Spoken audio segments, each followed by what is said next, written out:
Welcome back for another installment of Fellowship of the Rink. Big episode here this week. We have Eric Vegoe of Gopher Puck Live stopping by for a little bit of a summer recap and preview going into this Gopher hockey season. We've also got 4 esteemed Gopher hockey alums that sat down with me at the Gopher Hockey Alumni Golf Tournament. We got Nick Angell. We've got Paul Martin, Matt Kowalska, and let me know if you heard of this guy. Just to the other side of this screen, we got Brock Faber, fabled spokesperson of Waggle Golf. Everybody go to getyourwaggleon.com. You all know it by now. Promo code's SP10. Take 10% off your entire order. Great little sit down with each of them. Fun, more quirky types of questions, but all great guys, great sit downs. And we'll wrap it up with a little bit of Marco Rossi talk now that, hey, a contract has actually been signed. Finally. But without further ado, let's kick it over to Eric Vegoe. Making yet another appearance, I'm sure it won't be the last, here on Fellowship of the Rink. We've got our guy, the Gopher Insider, Eric Vegoe, coming to us from, thank you, Jupe, for letting us borrow him while you're on your whatever kind of road trip that is that has you not updating the schedule for everybody. But Vegoe, appreciate you jumping on. Glad to be on. Jupe likes his national parks. He likes his night sky for his photography. He wants to be able to shoot high-res photos of Jupiter for himself. It's kind of like a portrait for him. Is that where the name comes from? I believe so. It's kind of weird. He just likes taking pictures of Jupiter, and they're like, "Yeah, we're gonna call you Jupe." Yeah. Well, he likes photography quite a bit. He's at a lot of the Gopher games, taking photos, putting them on the site. And back in early 2000, message boards were the thing, and people would just have monikers. I'm unique, and I just want to be me. But other people, they want to be monikers, like Jupiter is going to be Jupiter. So that's how it goes. Yeah, what kind of loser would go on social media without their real name? I know. I like to have a name to the face, so when people get mad at me, they can find me.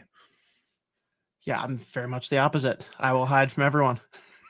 I mean, they can all find me. I just don't want them finding me in real life. That's all. It's been fun. Like at the World Junior Summer Showcase, so many podcast listeners came up and said hello and chatted for a little bit. There's a lot of excitement about that camp being on campus and seeing all the USA Hockey people there. Just the number of coaches that were on site for that weekend ahead of recruiting opening up for the next class of college athletes. But they were all there networking, seeing each other, and checking out some great hockey. I mean, recruiting has absolutely opened up. But before we get into all my topics here, just want to open it up for you. I know you guys had your summer special over on Gopher Puck Live here just the other week. Anything you want to tease there and drive our listeners over to give it a full listen? Actually, one of the guys will be featured later in this episode. Yeah, Nick Angell, who's starting this Golden Helmet Collective, joined us along with Eric Brever, who's a longtime GPLer, SkyUM Law, and he's been helping them on the legal side of things and just the ever-changing landscape of NIL and what it means for college athletics. Bob Motzko has been on the media tour at the State Fair, and he just talks about how much the landscape is changing all the time. You've got these roster limits. You've got the ability to pay players. You've got CHL opening up, and the coaches just have to manage all that and the transfer portal. So there's just so much change going on that everything's up in the air. And Nick and Eric were on, and they kind of walked us through what's legal right now, what's been changing over this summer, and some of the challenges I think that they face in trying to launch their collective and help Gopher hockey. I know that they feel very strongly that hockey is kind of a unique community, and while Dinkytown Athletes is a great avenue for football and basketball, hockey might need something a little bit different. And so they're trying to be a partner to Dinkytown Athletes and just put more emphasis on making hockey as successful as it can be, because if hockey doesn't have that structure in place, they're eventually going to fall behind. We hear all the numbers about Gavin McKenna getting at Penn State, some of the players at Michigan State getting money. Who knows what the reality is? But if you don't set up something like this now, you're going to be behind. Yeah, and I mean, it's the typical early adopter conversation, right? Like, I understand wanting to dip your toes in the water, but not jump fully in right away because this is totally new terrain. But you look at like football and basketball, it's pretty much becoming a requirement of participation. Whereas right now in hockey, we're kind of in those murky waters where you can get that early mover advantage by being one of the first ones to have more of an offering. Now, again, way too much red tape for me to parse through and understand. And I know there's a lot more that goes into these decisions for the kids. Like, I know everyone's making it out about, oh, McKenna got the bag and that's why he came. Like, yeah, sure. But I don't think every player is getting that kind of money. Like, what else goes into it? Like, no question, Penn State, a lot of cool things about the campus. I get that angle. How important is it to also just make sure that we're on top of, like, Spittin' Chicklets going around doing all these videos, Chicklets U, being at the forefront of, oh shit, that's a cool place to play. Like, if you go, we're sitting there doing these interviews for the World Junior Summer Showcase. The Canadian kids walked right past me and Slarks the first night, and I just hear them all like, holy shit, this is cool. Like, how do we keep that going in the right direction while not like getting complacent with, yeah, we know our stuff's cool? Well, I think University of Minnesota knows that they need to invest in the program, and that's probably the biggest thing that they're focused on right now is just making sure the hockey program has everything it needs, from equipment to training to travel to nutrition to all the extra stuff that you need to be successful. And I think when players come to campus for something like the World Junior Showcase and they see what's there, it just blows them away because, I think one of the big differences between the CHL and NCAA is you can have these donations that are going to be tax breaks to people when they invest in a program like the University of Minnesota.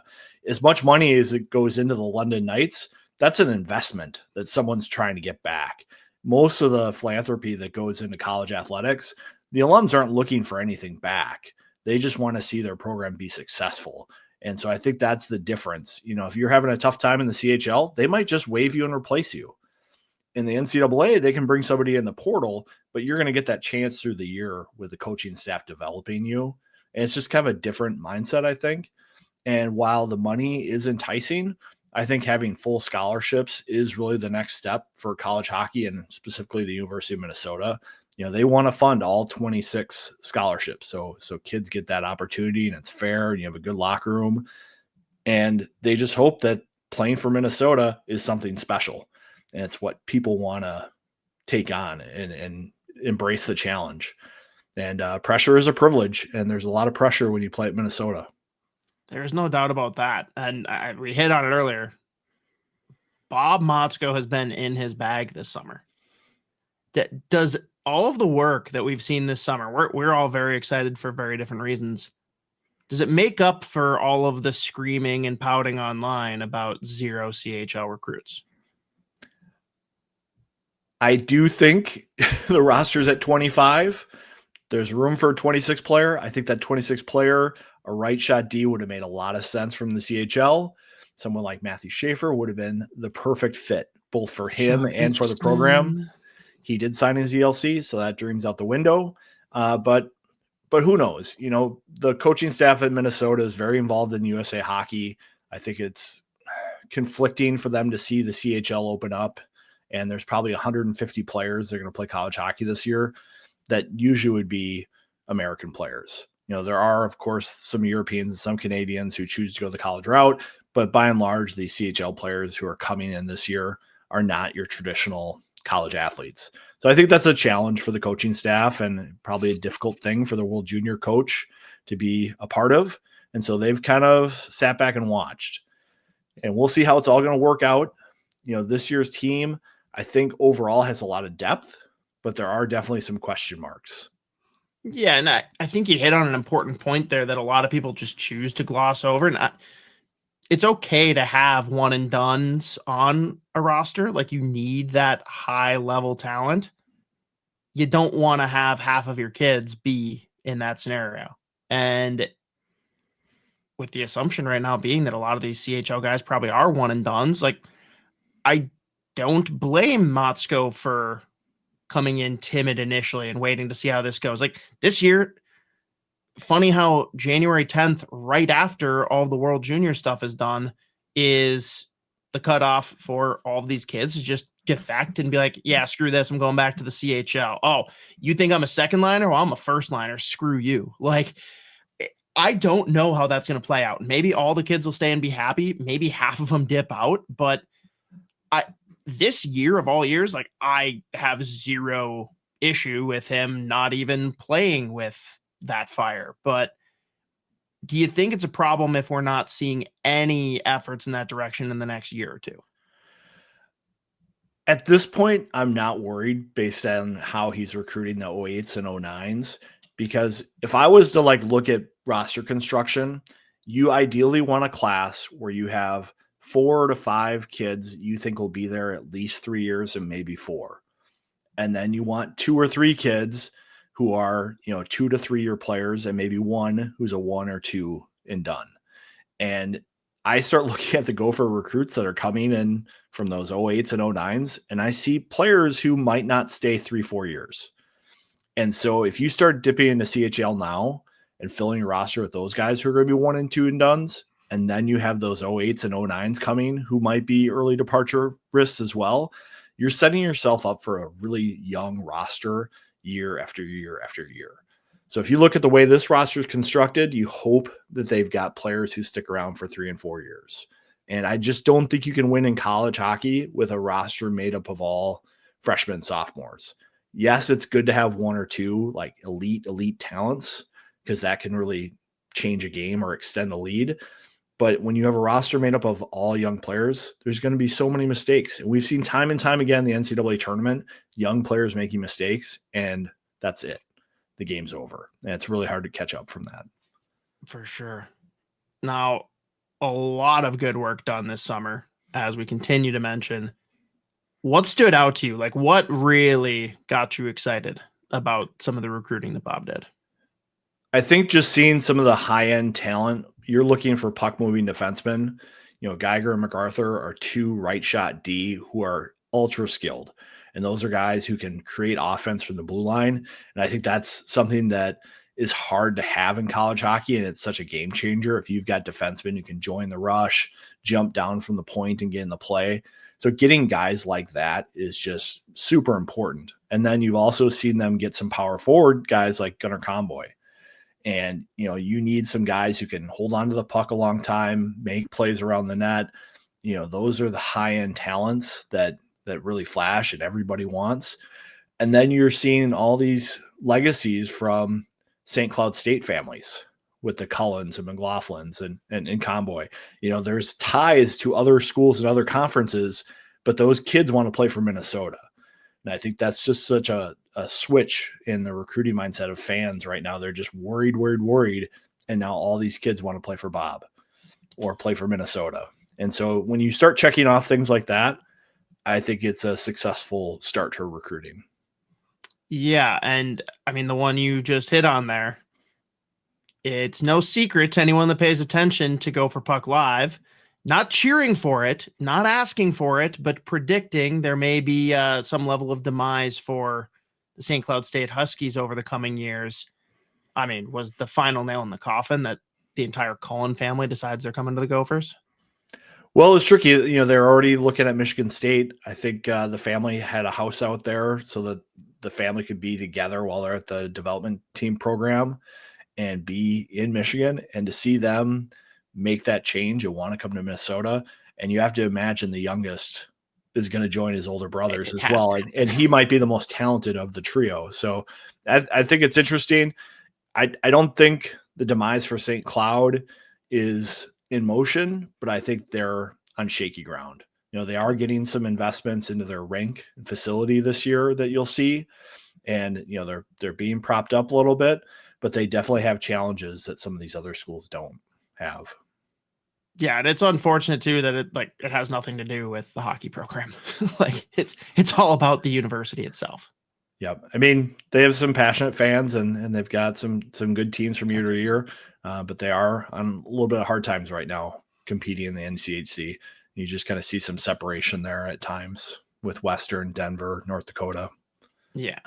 And we don't have to go deep down this path, but I know you and I have talked decent amount, both like going into the postseason as well as watching some of the guys go. Feels like there were a lot of departures from the Gophers this year that were, we'll say, questionable at best. And like, I'm never going to judge a kid who's like, hey, this team's coming to me and saying they want to pay me and I get to go be a pro. Sweet. Like, I get it.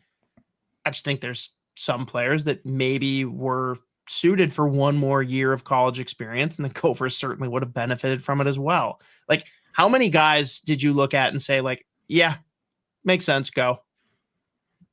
2?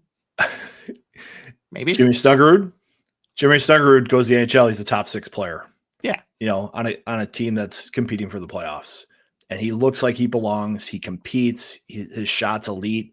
It's going to get him power play minutes in the NHL. Every other player that went has question marks and is probably going to be going back and forth between the AHL and the NHL. And you might see guys go from the AHL to the ECHL who signed. Mm-hmm. And, Bob has talked about this year's non-conference schedule being stacked. And he said with PA the other day, I expected this team to be loaded. And he talked about how the last championships, teams had players that came back for junior and senior year. You talk about Johnny Paul and Jordan Leopold and Paul Martin and the near title with, Faber and Lacombe and Johnson. Yeah. You need that senior leadership, junior leadership to come back. And I think Ryan Chesley, Sam Angell, great players. I think there was room for them at the college level. And I think they're going to struggle at the pro level. Oliver Moore, he's kind of setting himself up for a really hard road to be a top 6 player in the NHL because it's not going to come right away. So he's got a longer road. Connor Kurth, great college player, a lot of question marks at the pro level. So we'll see what happens there. I think if you're Minnesota, you're happy Cal Thomas is back. Yep. And I think that's something to really build on from the blue line. But losing those other players just makes all the challenging things face this year's team where they're going to have to grow a lot. Yeah, I mean, you hit on it, though, with past teams that we've seen success with. And most notably, weird, who did leave that fit in and was ready for NHL competition? Jimmy Snuggerud. What did he do? Said no to the Blues 2 years in a row. Left as a junior. Weird. Maybe other people should consider that. But again, I don't blame these kids. There's a lot of pressure coming from the teams. And it is an organization thing where like some teams are like, no, we're going to develop you in our AHL better than we think your college team will. Chicago feels like they've always been a team that has leaned heavy on that. So like, hey, I get it. It is still just a disappointment because I thought we had a couple of guys there that would come back. I mean, one that you didn't mention, I really thought there was a shot that Matthew Wood was going to be back on this team. And I think he's another player who's going to struggle to make that transition to pro hockey, and another year really would have benefited him in college. And, I always say, this goes back to my college days. If you don't want to, you don't have to. And that is clearly the motto that Bob Motzko goes to when players say, should I go pro or should I come back? And he's like, ultimately, it's up to you. I don't want you to be here if you don't want to be here.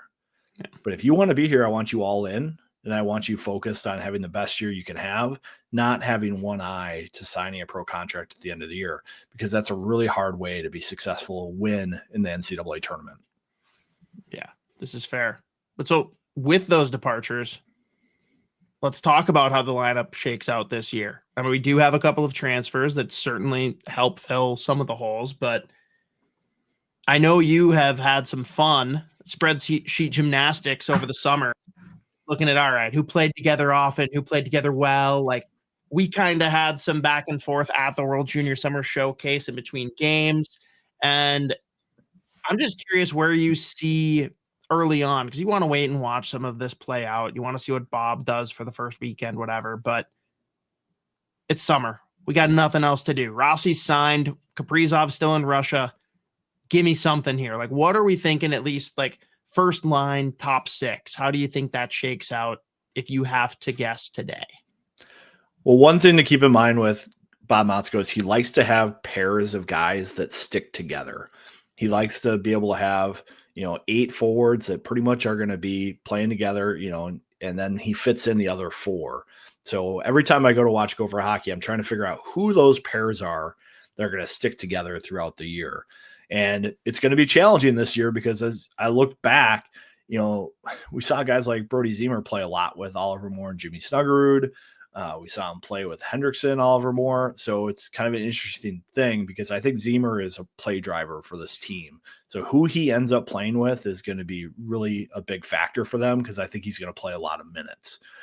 So when I look at him, I see maybe a Paulson link with him because you have Paulson, who's a little bit more of a skill center, and you have Zemer, who's a little bit more of a grinder. Or do you want to see him with Jimmy Clark? And now you've got 2 really hard players that you could play together, and maybe you put someone like LJ Mooney with them. And then you have a Mooney, Clark, Zemer line that can just control play. That's a great college hockey line right there. So fun.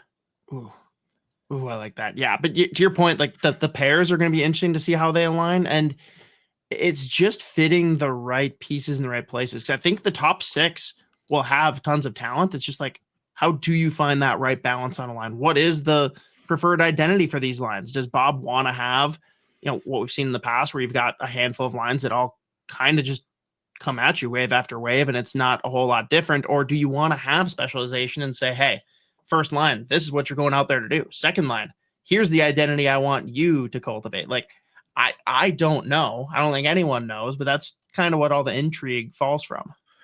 It feels like Motzko, he always wants lines that are hard to play against. And so when I look at another key player for Minnesota that's going to have to be hard to play against, I think of Brody Lamb. Yep. I was looking at some of the Corey Pronman top rankings for pipeline in NHL organizations. Brody Lamb's not mentioned in the Ranger piece for him. He needs to have a good year. And he's been really productive around the net, and he's been really productive winning puck battles, but he needs to figure out a way to drive play a little bit more rather than just being a chaos player. So if you see him with a guy like Beckett Hendrickson, all of a sudden you've got 2 big players who can really dominate below the dots. And who do they fit with? Do they fit with Ludke at center? Do they fit with Paulson at center? I think those are questions that Bob's going to have to answer in camp. For sure. And yeah, Ludke, it's tough with obviously the injury and just like him not having any experience with this group.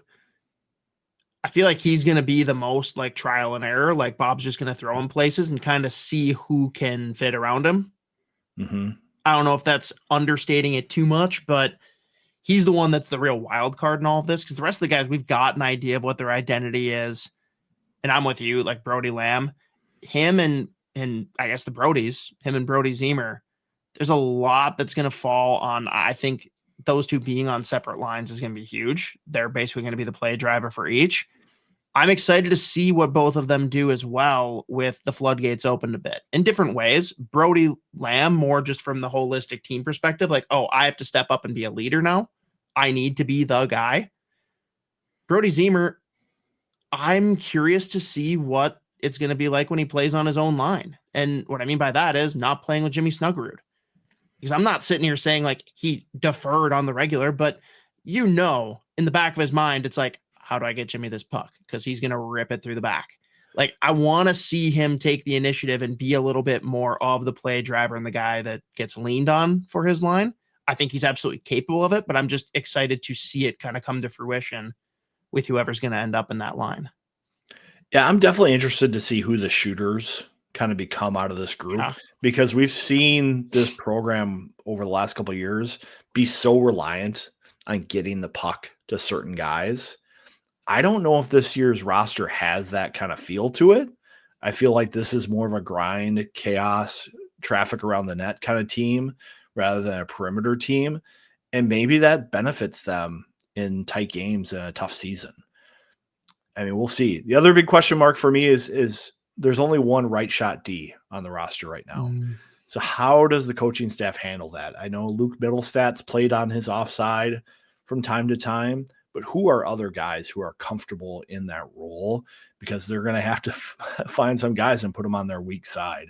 And I know that during the World Junior camp, I was asking Motzko about the defenseman and what he's looking for in this camp and developing defensemen. He's like, I need guys who can break out the puck. And so I think that's a big focus for this team, is finding guys who can retrieve pucks, make plays under pressure, and get the offense going. And I think when you play on your offside, that can sometimes be a bit of a challenge.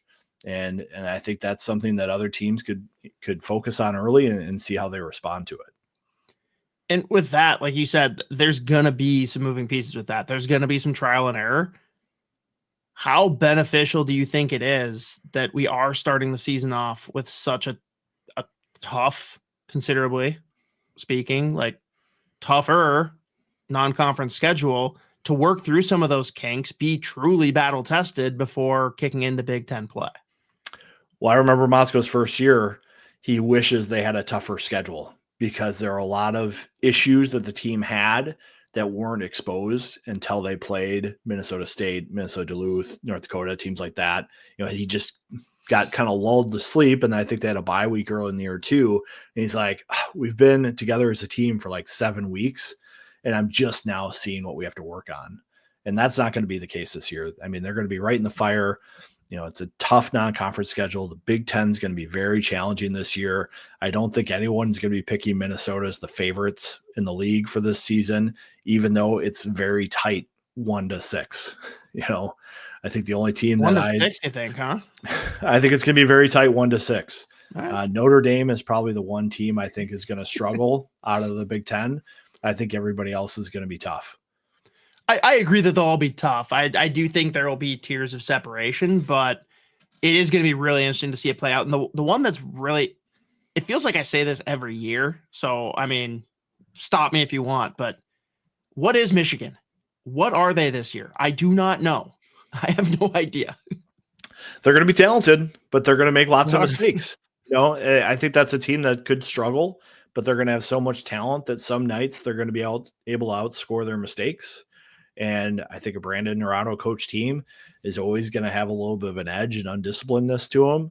And it's always going to be exciting to watch. And that's the beauty of college hockey, is there are teams that make mistakes and there's lots of scoring chances. And that's why I love the game so much. It is very fun. The one thing we didn't touch on was the goalie situation. DePasqua, great goalie, Michigan State. He was recruited to be the replacement for Trey Augustine. Trey Augustine decides to come back. He's like, I'm going in the portal. Adam Nightingale supported him. He's like, yeah, we didn't expect the net to be taken this year. Minnesota would be a great spot for you. Bob's a great coach, and he comes in and he's going to battle with Nathan Airy, who I think knows what he's got to work on to elevate his game. So it's always good to have competition in net in college hockey. That is for sure. Now, I know you guys have a small program adjustments going into this year. You want to just bring everyone up to speed with how they can listen, when they should start listening, and what the weekly breakdown is for you guys now? Because it feels like, as long as I can remember, it's late night Wednesday. Bust out the whiskey. We're going to bump it up a day. We're going to go to Tuesday nights. It gives us a little more time to get the show out to people so that they can listen before the weekend and kind of put together clips for everyone to see to get them engaged with us. We're still going to be doing it live. We're going to try to go at 9:00. I am coaching a Pee-wee and a U10 team this year, so ice times could get in the way of that.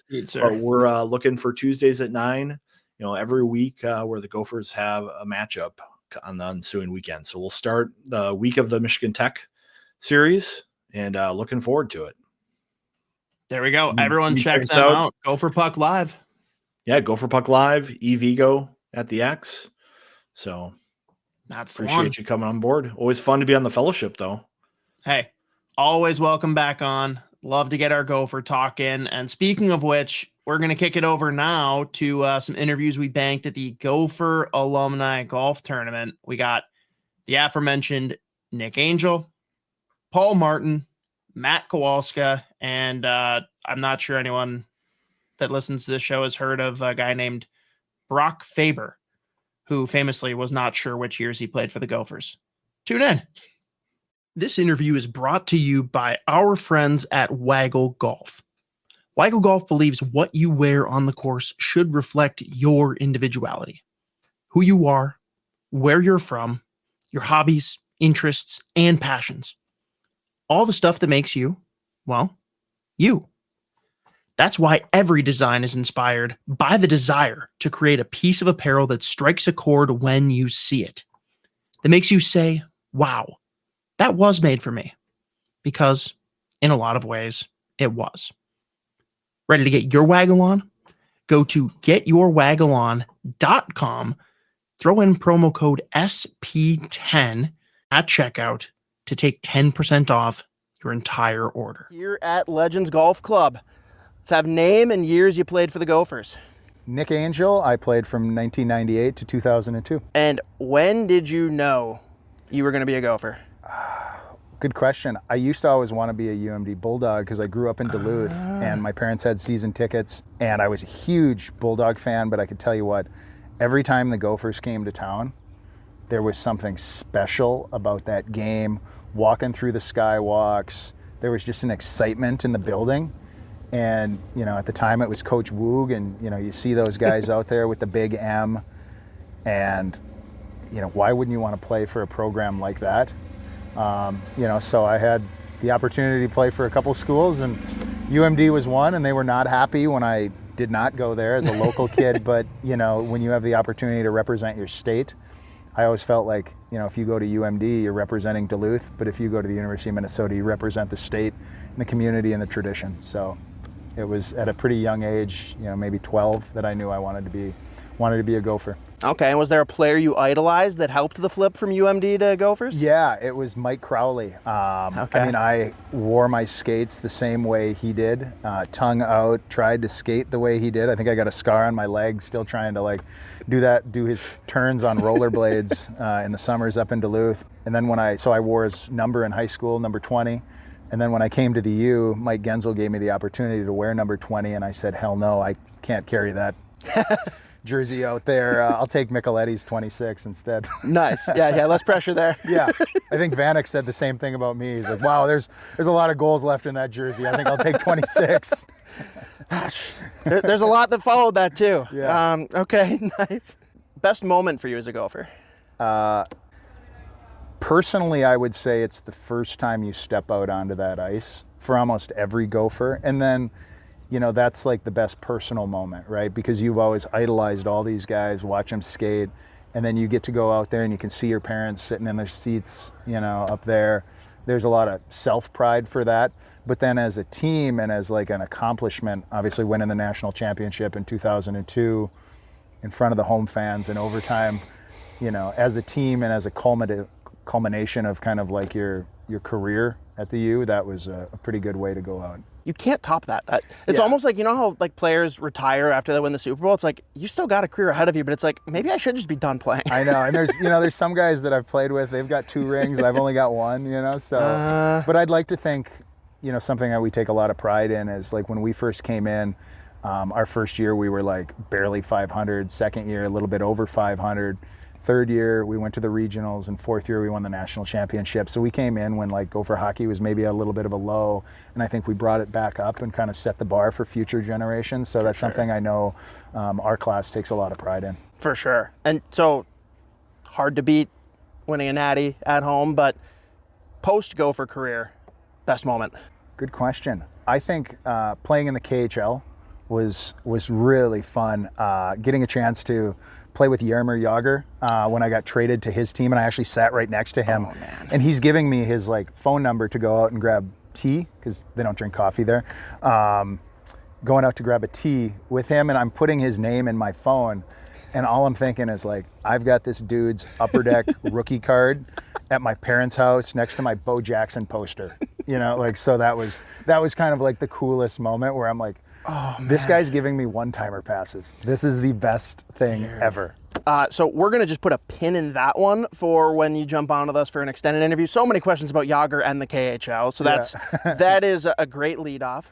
All right, to the golf. What's the preferred golfing beverage?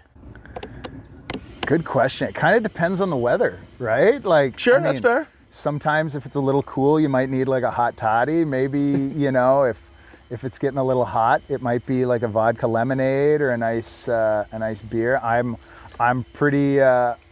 found a new well, it's not a new beer, but to me, it's kind of light and refreshing. I've been drinking a lot of Grain Belt lately, so that's kind of been my new jam right now. And it goes down easy. Yeah, we might have to do like a whole segment on that, like the clubs in your bag. What are the drinks in your bag for all the different scenarios? I like that. Yeah. Okay. Who's going to have the most beers today?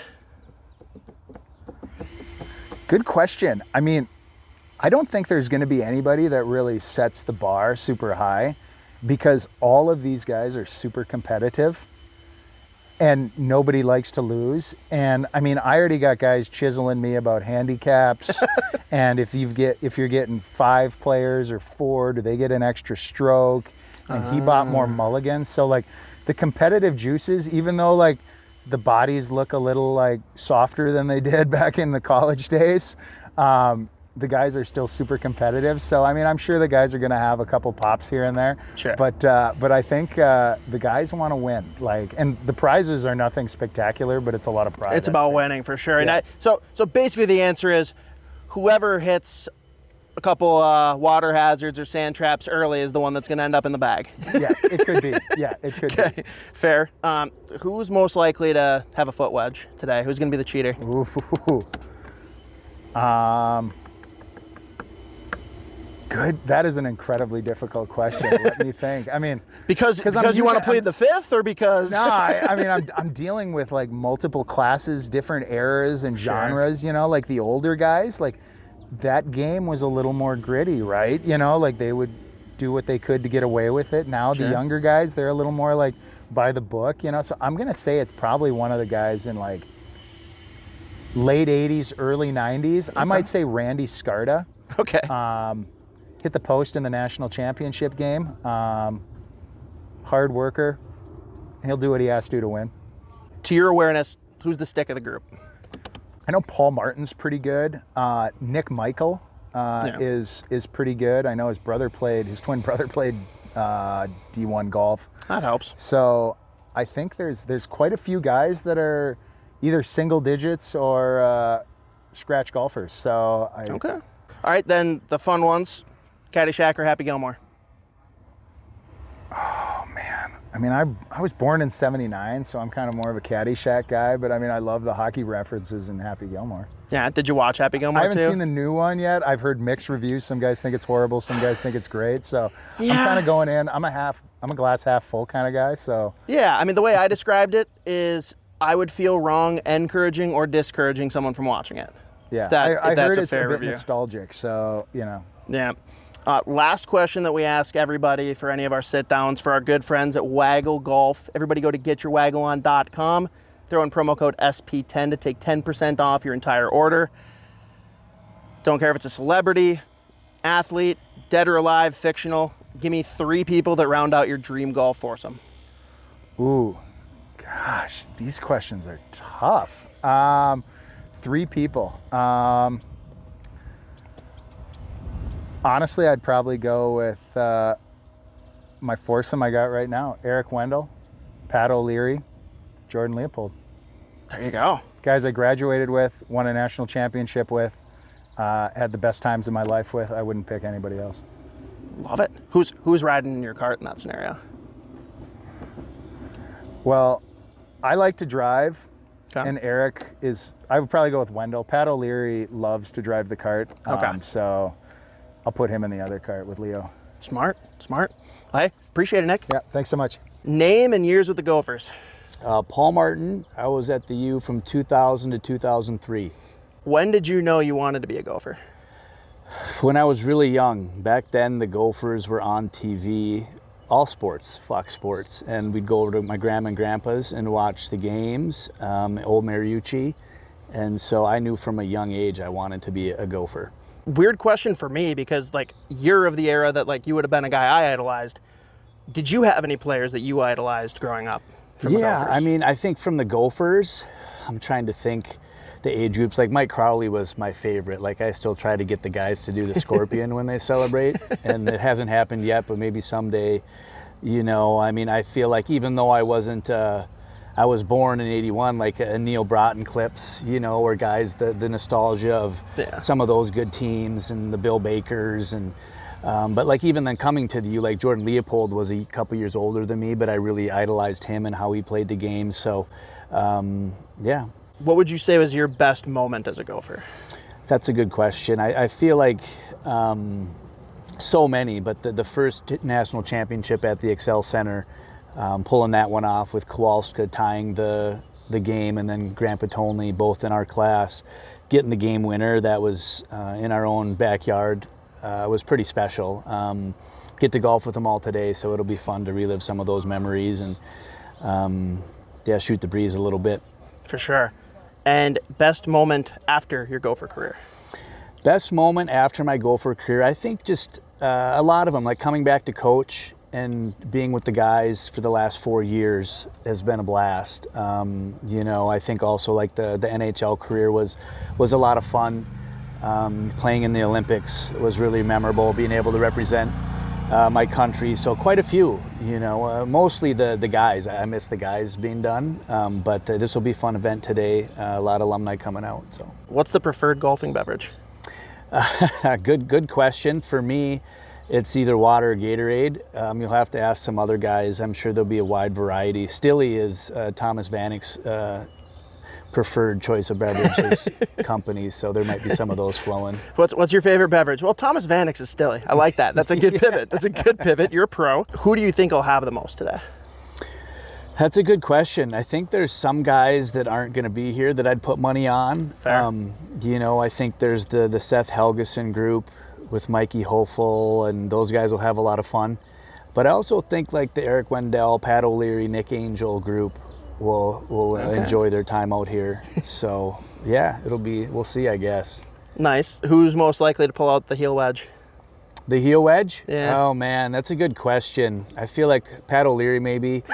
You know, Mark Barr. That didn't take long. Mark Barr's out here. He's, you know, he wins a lot of the golf things, so you always question the guys that win all the time. But yeah, I feel like Pat. He's also the guy running the skins game, so we'll have to check him at the end to see who wins, you know. All right. Who's the stick of the group? The stick of our group? We don't really have the best golfers in our group. Matt Kowalska's pretty good, I'd say. Out of the full group, there's quite a few, like Casey Hank, but I don't think he's out here. His brother Ben and Peter are both really good golfers. Yeah, Blake Wheeler, but I don't know if he's out here today. Okay. Yeah. Okay. And we'll end on Caddyshack or Happy Gilmore. Oh man, Caddyshack. I'm old school. I think that's the right answer for a lot. Did you watch Happy Gilmore too? I did, and I don't want to say anything. No spoilers. What do you think about it though? Yeah. It was. I mean, it's hard, in my opinion, to live up to an original like that. You can't do it. You know, like I feel like it was cool. There's quite a few cameos. I won't say who, that are fun to see in there. You know, kind of coming together for a film, but it wasn't as good as the first one. Not even close. Far from it. Did you watch Super Troopers? Yes, one of my favorites. Have you seen Super Troopers 2? Yes. That for me is the one comedy sequel that lives up. Like that is almost as good as the original. Close. I would also say like Wayne's World and Wayne's World 2. Those can both be somewhat close as far as being in the same ballpark as the original. We're on the same page. Hey, appreciate the time, yeah, Paul. Of course, yeah, appreciate it. Name and years you played for the Gophers. Matthew Kowalska, 2000 to 2004. When did you know you wanted to be a Gopher? Oh, it was early. When I say early, I grew up in St. Paul, started watching the Gophers, so probably, man, I'd say grade school, you know, 3rd, 4th grade. I mean, you would watch them, you know, but for me, it was nothing that I was like thinking about. Sure. Like, I mean, that's far away. That's a long time. But, you know, as I got older, yeah, it started to, you know, you thought about it more, and then just having an opportunity to get a chance to play, you know, so it worked out, and very fortunate. Were there any Gopher players that you idolized when you were 3rd, 4th grade? You know what, probably not at that age, but, you know, probably a couple years after that, 3 or 4 years after that. I remember skating. I went to a couple skate with the Gophers at the old barn, Mariucci. Guys that come up, Larry Olam, good friends to this day. Special for me, getting to know him. hang out with them, and we talk a lot. Other guys in that, when Larry was playing, like Grant Bischoff and Peter Hankinson, Ben Hankinson. Okay. You know, Robbie Stauber, you know, who's a little bit before that, but I mean, Crawley was one of my favorites too. Gotten that a couple there was times. a lot of guys. It's just that you know, when you're young like that, you know, you're like, man, these guys are like professionals. Yeah. You know, and then as you get older and you know, you have some dreams and aspirations, and yeah, just being able to get a chance to do that, it was special. Best moment as a Gopher? Oh, a lot of them, man. A lot of them. Just to be there on campus, you know, a lot of great times off the ice. You know, on the ice, you know, in 2002, 2003, was a sophomore and a junior, able to hang a banner both years there. So that was yeah, that was special, man. You can't get much better than that. You know, guys that I played with, of course, guys before, guys after, but just guys that I was in the class with, and the younger guys when I was a sophomore, and then of course the older guys. So you know, a lot of great memories, especially, you know, for me, just growing up in St. Paul, always wanting to, you know, watch them and get a chance to play, and for that to come reality, and for me to experience that and to have success that we did was, you know, it's all a say on the guys that were there. Just great guys. Best moment after your Gopher career? Oh, best moment after, you know, probably making it to the NHL. It was a couple years after I graduated. My first year was the year of the lockout, so that was in 05. Yeah, that's tough. So I was in the American Hockey League, and then I got a chance that following year to play, and that was a dream. So it was, yeah, I was with the Islanders towards the end of the year. Played Pittsburgh twice, and in Toronto. Took a couple face-offs against Sidney Crosby. I always say I was 2 for 3 with Sidney Crosby. So, well, the third time he didn't really try. So, but I won it. So I got. I'm convinced he never doesn't try though. Like, don't even go with that. Yeah. That's right up there with Paul Bissonnette being like, I played for 18 seconds on a line with Malkin and Crosby. Yeah, I like it. that's right. Well, it happened, man. So, yeah, just being able to play at the highest level and experience that was another special time for me with hockey. Nice. What's the preferred birdie juice out here? Do you have something that you're typically drinking on the golf course? Yeah, sure. Birdie juice, also known as aiming fluid, for sure. Captain diet for a long time. Okay. We'll see. It's different now. As you get older, you know, the body and the mind change a little bit. But yeah, we'll see how the day goes. It's going to be a great day, temperature-wise, and great company with all the guys here. Any guys you got your eye on as primed to have the most aiming fluid today? Oh boy, that would be easy if it was like, you know, 10 years ago, 15 years ago. Man, you know, a lot of us we're pretty low key now, but probably some of the younger guys, you know, maybe the guys that maybe just graduated, Sure. you know, or left, or maybe some current guys that I saw here too. So Okay. yeah, I'm sure there's gonna be quite a few guys that'll. We'll all be at different levels, which is good. So. That's fair. Who do you think is most likely to bust out the heel wedge? Any cheaters out here? Oh, man. You know, I can only watch the guys who I'm playing with, so Okay. we'll make sure we got good golf etiquette out here. All right, no cheaters. I like that. Who would you say is the stick of the group? Who's the best golfer that everyone's kind of chasing down? Oh man, stick of the group. Well, again, getting back to the guys that I'm playing with, guys that were in the same class together. So Grant and Riddle and Okay. Joey and Paulie and Weibel. So we've got three lefties and 3 righties. So, and then also we were roommates in college. So we what we call the playhouse and the penthouse. So it's me and Grant and Troy versus Wives, Joey and Paulie. So we got a little inside game going on that today. So just I like that. Just pride and a lot of chirping going on. That's what you need. Caddyshack or Happy Gilmore? Probably Happy Gilmore, Yeah. just because I was a little bit older. I mean, I've seen them both, but Sure. I haven't seen the second one. Okay. Happy Gilmore. So I'll mix that in at some point. Is there a favorite like scene or quote from Happy Gilmore? The one I can think of is I don't know about the second one, but the first one is you know, just we talk about chirping and guys chirping in your backswing, for example, it'd probably be like, the part where he's like, you suck, and there's like a slight pause, and he goes, jackass. Yep. Yep, that fits. That fits. Last one then, and this is something we ask anyone that jumps on with us for our friends at Waggle Golf. Everybody go to getyourwaggleon.com, throw in promo code SP10 to take 10% off your entire order. I don't care if it's a celebrity, athlete, dead or alive, fictional. Give me 3 names that round out your dream golf foursome. Oh, wow. That's, man. Probably I would go with kind of an older school guy, Matthew McConaughey. Okay. All right. And then probably Justin Timberlake. And then Tom Brady. So a variation of different.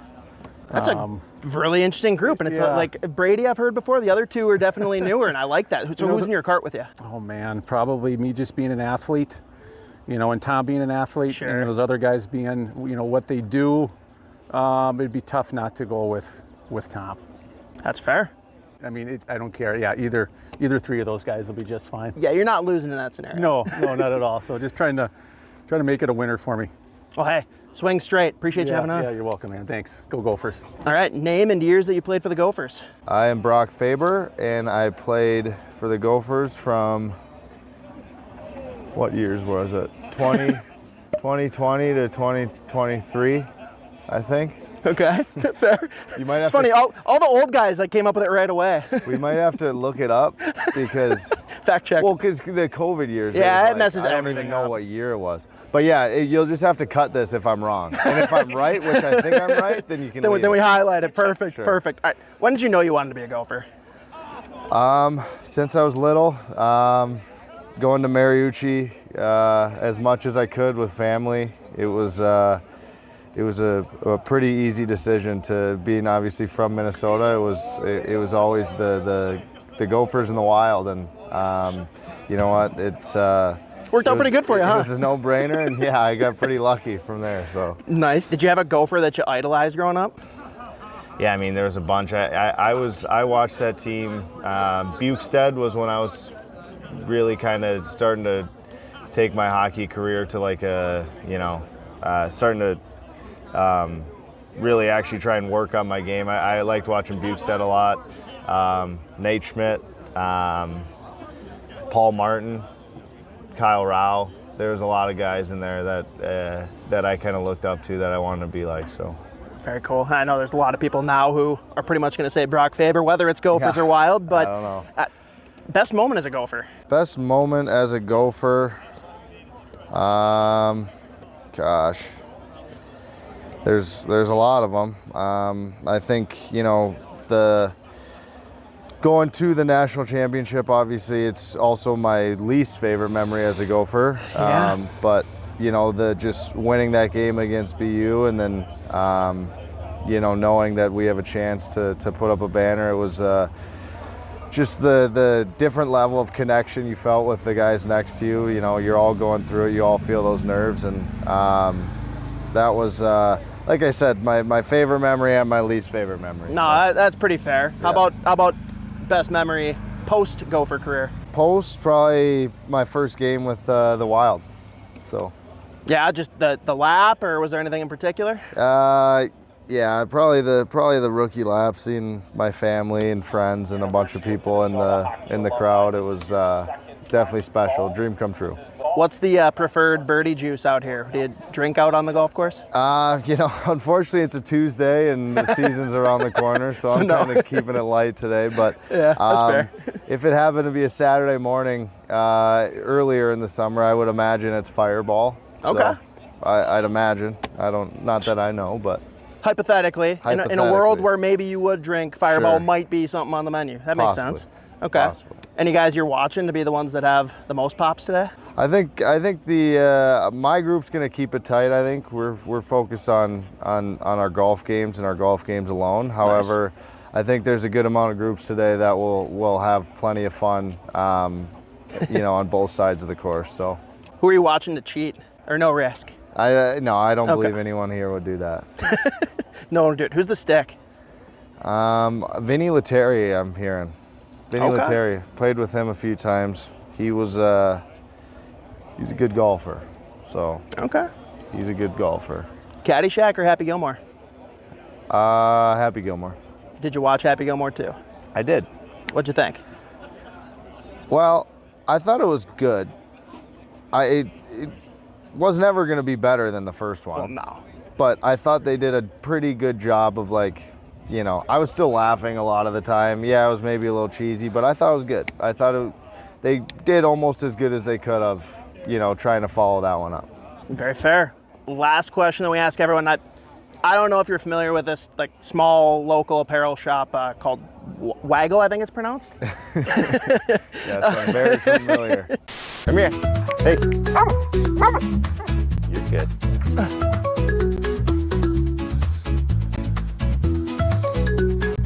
Good. Sit. I know. Ready?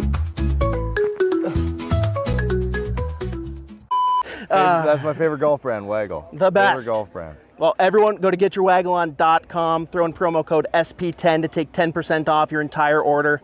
Correct. Brock, Do that. gotta ask, 3 people, I don't care if it's celebrity, athlete, dead or alive, fictional, give me 3 names that are going out there with you for your dream golf foursome. I would like to do like just 2 of my buddies, me, 2 buddies, and Scotty Scheffler. Okay. And I'd like to like play a scramble, us 3 versus him. Ooh. And see how close we could come to beating him. Not that That's because cool. we wouldn't, but I think that would be really fun and cool to see like the different level that he's actually on. I like that. And then loser has to spend the night in jail. Correct. Oh, awesome. Well, hey, really appreciate the time, Brock. Yeah, Good no luck out problem. there. Thank you very much. All right, now a little snippet here from this week's episode of Judd's Buds, where we talk a little bit about Marco Rossi, 5x3, finally done.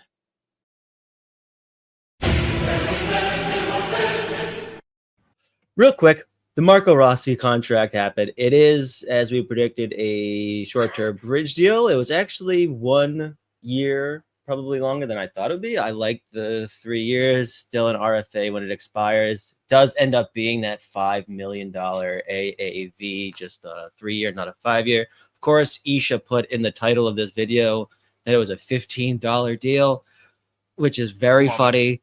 I really enjoy that. Just he's got $15 over 3 years. Just gonna save that up. Spend it wisely, Marco. There's people out there that would still think that's being overpaid, and the Wild gave him a deal. So, if he was 15 feet tall, then maybe we could accept it. But you know what's funny about this contract? If you took all the context out of it, you're like, wow, the Wild committed highway robbery. What a contract. Also, oh my God, Rossi, what a mensch signing a 3-year, $5 million per. Then you have all the context. You're like, well, I mean, at least it got done. It's a phenomenal contract for the Wilds, especially when you like, they're probably still pretty transparent. Like, yeah, we're probably going to trade this guy before this is up, unless he just like eviscerates the league. no, dude, and it's a phenomenally tradable contract too. Obviously, he's not eligible for any kind of trade protection. It's too tradable. It's too tradable, yeah, and that's the only thing that bothers me. Right. So again, just on the face of it, like, if you're the Minnesota Wild, we pretend like the context is out the window. It's a phenomenal contract. That being said, you're sitting there like, not exactly how I would think, not exactly the best way to do business with like one of 2 centers you've ever successfully like drafted and developed. I mean, he's had 2 full years in the league, so I mean, I don't know at what point you say it's. I mean, 3 at this point, it's success. But Mikko Koivu was like okay. Yeah. Sorry. But like probably not exactly the way that I would think you'd want to do business. But at the end of the day, the deal's done. Hopefully, he just hits the ground running, and then we'll see what happens. And who knows? There is always the outside chance that he plays so well that the Wild are like, okay, this is our guy. So, but either way, happy it's done. Ridiculously convoluted way of getting here, but there it is. This is going to sound weird too after everything we just said and everything we've said throughout this entire saga.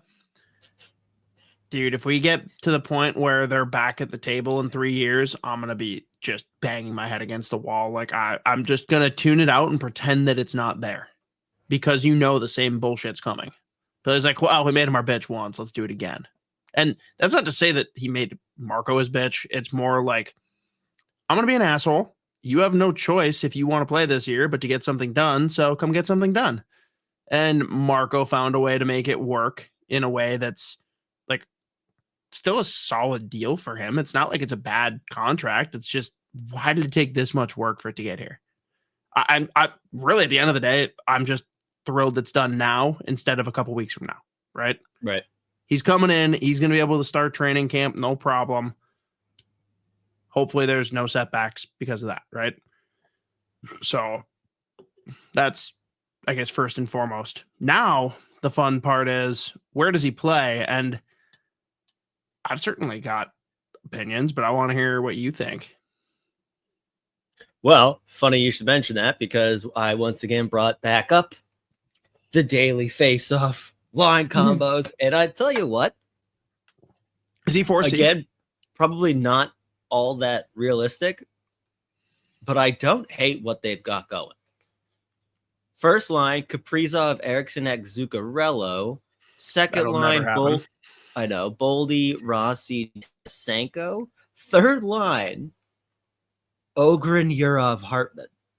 And then fourth line, Foligno, Sturm, Trenyan. You could do significantly worse. Yes, it's just like crazy that they, I don't know. I don't expect them to be experts on every single team. That's not at all the point I'm trying to make. But like the simplest spot checking is like, oh yeah, these lines make 0 sense. The Wild would never do this. It's a great NHL 26 lineup. Yeah. I mean, I would have just looking at those forward lines, the first one that you're like, it would be very shocking if like they start the year off with Johansson in the press box. Like, I feel like it's just a given that he's going to be on the ice, even though like that contract is obviously like a nothing contract, like whatever. But I mean, would they ever really put Ogren and Euro on the same line? I don't know, maybe. But like for me, like the big question is going to be exactly where does Tarasenko slot in the lineup? Like, obviously, you want him to be in a situation where like it's just like he's got the top 6 pedigree. You want to be a scorer, but like exactly. I went through just like last year, Detroit Red Wings. I went through all their like line combos, like most time on ice. He was like mostly playing with like JT Compher and Jonathan Berggren, which I thought was super weird. And then like his third most like common line mates were like Larkin and Raymond. And I think they played like a little over 100 minutes of 5-on-5 together, like of the entire season. I really don't know what's going to be the best possible option for him. I keep going back and forth because like my initial thought is like Kaprizov, Rossi, Zuccarello. That's exactly where I want it to be. Right. But it makes sense for a lot of reasons, both on paper and the sense that like if Billy's serious about moving Rossi, get your show pony out there, put him in his best spot, right? Mm-hmm. Like that is how you get him moved. Oh, look at this. I have a 3x5 signed for this guy who's torching with Zuccarello and Kaprizov. Let's go. But also, we don't know if Yurov is going to be a center or a wing to start out here, and that's going to have a huge impact on where he might slot into the lineup, right? Like being a center could mean that he's on the first line. It could also mean that he's pushed down to the bottom 6 because they want him to get acclimated and actually figure out the role. I just don't know where that's going to land. I'm not going to sit here and pretend that I've like done a deep dive on his film room. And even if I did, that's KHL versus what's going to happen here. So I think we first need to know, is he a center or a wing, at least for what the Wild expect for the first half of this season? Right. That's what I was mentioning before too. And I honestly think if he comes in, training camp looks good at center, and you want him to start as a center, like I don't think there is a spot for the top 6 at that point because you got Rossi and Eriksson back there. Like regardless of how they utilize Rossi down the stretch of the playoffs, throwing Yurov over Marco Rossi, their top 6 center, is legitimately insane. Unless Yurov just enters and torches. I was just gonna say though, like it's not even a matter of torching. Like if Yurov comes in and looks the part, like even if he's like a notch below Rossi, I can absolutely see a world where he's 2C and Rossi's 3C. Like that's, I don't agree with it. I wouldn't advocate for it. I don't think it's smart, but could I see Billy leaning into that? Absolutely. And actually also fires Tarasenko. Then you finally actually have that all Russian line, the Kaprizov, Yurov, Tarasenko first line. That could be absolutely electric. And then you could throw Boldy and Rossi or Boldy, Eriksson, whatever. I don't know. Boldiak, Ogren, Rossi, Zuccarello, Hartman. The fucking Ogren, Eriksson, Boldy line that I've been screaming for since they drafted Liam Ogren. We need it. Yeah. I don't know. Yeah, I guess like the more that we sit here kind of talk about it, I just have a nagging suspicion Ogren starts in Iowa. Because, like you said, there's just no way that Yurov's getting sent down there. There's no way Johansson starts game 1 in the press box, and at that point, like your options are pretty limited. I pulled up the most commonly used line combos at 5v5 for Minnesota last year too. Like Marco Rossi's the center on both of the first 2. Like he is just because he's only got to play 82 games. Like he is by far the most utilized forward. And it's just like, yep, of course he is. But yeah, either way, long story short, yeah, like it's just nice that the Rossi, for now, the contract's done. Well, no, it is done. Yeah, we're good. Stress about it later. All right. Appreciate all of you tuning in. Yet another week. You guys are the best. 78 episodes now. This is pretty crazy. Again, we ask you every week, but if you haven't already, please do subscribe wherever your podcast platform is, Apple, Spotify, what have you. Check us out on YouTube if the video bit is your thing, or if you want to see clips, want to see isolated interviews, highlight reels, you name it, over at the SOTA Pod YouTube channel. Otherwise, next week, we're going to have a lot more Wild talk, and we're going to have a full Minnesota Vikings preview with Alec Lewis, beat writer for your Vikings over at The Athletic. Until then, you stay classy, stay to hockey.